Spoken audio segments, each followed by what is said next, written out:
உலகத்தில் ஒரே ஒருவர் தான் மௌத்தாகாமல் இன்னும் வாழ்ந்து கொண்டிருக்கிறார். அவரும் மௌத்தாகும் காலம் நெருங்கிக் கொண்டிருக்கிறது சகோதரர்களே. யார் அது? அவர்தான் ஹஜ்ரத் ஈசா அலைஹிஸ்ஸலாம். 2000 வருடங்களாக 2வது வானத்தில் வாழ்ந்து கொண்டிருக்கிறார் ஹஜ்ரத் ஈசா அலைஹிஸ்ஸலாம். ஸல்லல்லாஹு அலைஹி வஸல்லம் மக்காவிலிருந்து ஒரே இரவில் பலஸ்தீனுக்கு போனார்கள்.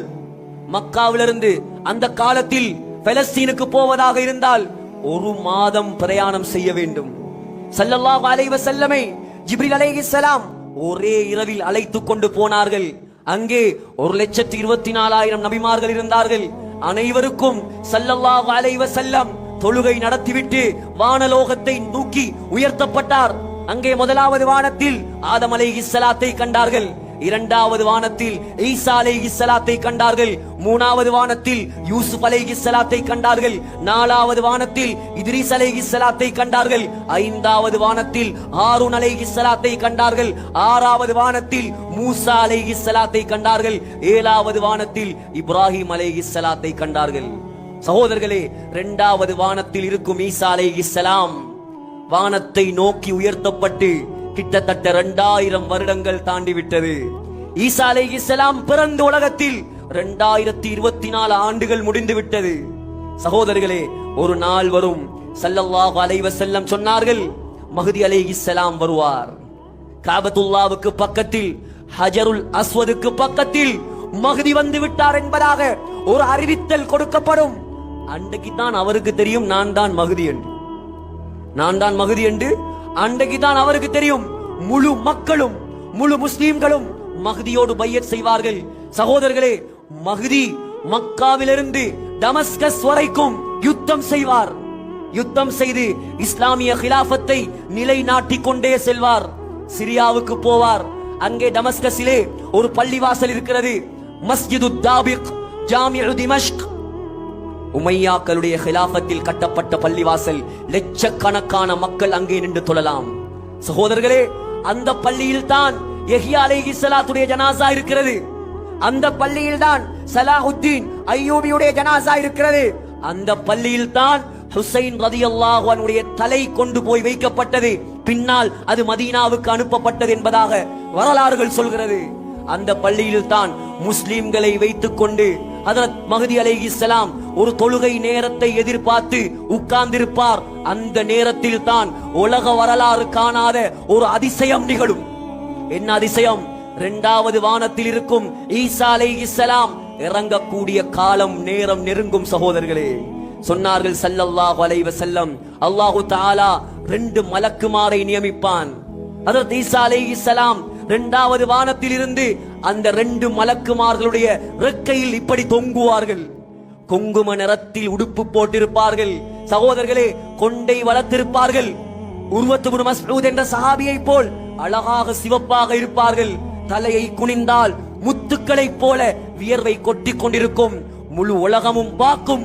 ஈசா அலைஹிஸ்ஸலாம் 2வது வானத்தில் இருந்து அந்த டமஸ்கஸ் நகரத்தின் கிழக்கு பக்கத்தில் இருக்கக்கூடிய வெள்ளை மினாராவில் இறங்குவார். சகோதரர்களே, ஹஜ்ரத் ஈசா அலைஹிஸ்ஸலாம் இறங்குவார். 33 வயதில் உயர்த்தப்பட்டவர் அதே 33 வயதோடு இறங்குவார். அல்லாஹ்வுடைய சக்தி அதற்கு நிகராக யாரும் கிடையாது. இறங்கினால் அல்லாஹ் ஈசா அலைஹிஸ்ஸலாத்துடைய மூச்சு காத்தை நஞ்சாக மாற்றுவான். மூச்சு காத்தை நஞ்சாக மாற்றுவான். எந்த யூதன், எந்த யகூதி ஈசா அலைஹிஸ்ஸலாத்தினுடைய மூச்சு காத்து படுமோ அவன் செத்து கீழே விழுந்து விடுவார். சகோதரர்களே, ஸல்லல்லாஹு அலைஹி வஸல்லமிடம் கேட்கப்பட்டது, ஒரு மனிதனுடைய மூச்சு காத்து எவ்வளவு தூரம் போகும்? கொஞ்ச தூரம் தானே போகும். இல்லை, ஈசா அலைஹிஸ்ஸலாம் மூச்சு விட்டால் அவருடைய கண்ணுக்கு எட்டிய தொலை தூரம் அவருடைய மூச்சு காத்து போகும். தஜ்ஜாலை விரட்டுவார்கள் ஈசா அலைஹிஸ்ஸலாம். தஜ்ஜால் யூதர்களுடைய தலைவர்களாக இருப்பான். ஈசா அலைஹிஸ்ஸலாம் முஸ்லிம்களுடைய ஜனாதிபதியாக இருப்பார். சகோதரர்களே, ஈசா அலைஹிஸ்ஸலாம் தஜ்ஜாலை விரட்டி போவார்கள். விரட்டி போகக்கூடிய நேரம் தஜ்ஜால் தண்ணீரில் உப்பு கரைவதை போல கரைய ஆரம்பிப்பான். பலஸ்தீனுக்கு கொண்டு போய் தஜ்ஜாலை பாபுல் லுத் என்ற இடத்தில் வைத்து ஈசா அலைஹிஸ்ஸலாம் தஜ்ஜாலுடைய கழுத்தை வெட்டுவார்கள். சகோதரர்களே, அன்றைய தினத்திலிருந்து இஸ்லாமிய சாம்ராஜ்யத்தின் சென்ட்ரல் கவர்மெண்டாக, மத்திய அரசாக சகோதரர்களே பலஸ்தீன் தலை தூக்க ஆரம்பிக்கும். பலஸ்தீனை பத்தி என்ன நினைக்கிறீங்க? இன்னைக்கு பயங்கரவாதம், இன்னைக்கு யுத்தம், இன்னைக்கு கலவரம் இல்லை. இன்னமஅல் உஸ்ரி யுஸ்ரா ஃபஇன்னமஅல் உஸ்ரி யுஸ்ரா. அல்லாஹ் சொல்கிறான், கஷ்டத்துக்கு பின்னால் லேசை நான் வைத்திருக்கிறேன். இப்பொழுது பலஸ்தீன் மக்கள் கஷ்டத்தில் இருக்கிறார்கள்.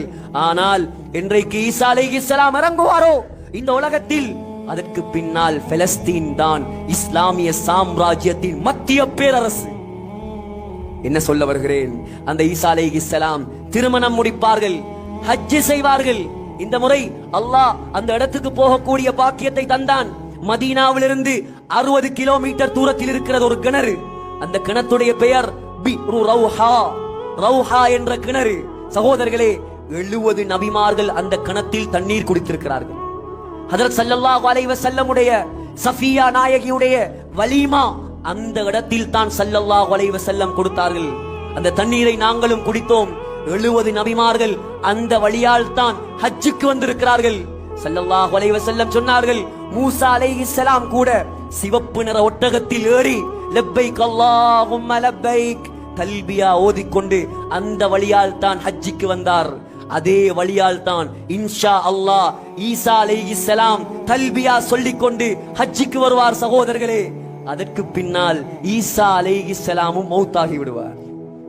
ஈசா அலைஹிஸ்ஸலாமும் மௌத்தாகினதுக்கு பின்னால் முஸ்லிம்களும் மௌத்தாகி விடுவார்கள். அதற்கு பின்னால் காஃபிர்கள் மட்டும்தான் உலகத்தில் இருப்பார்கள்.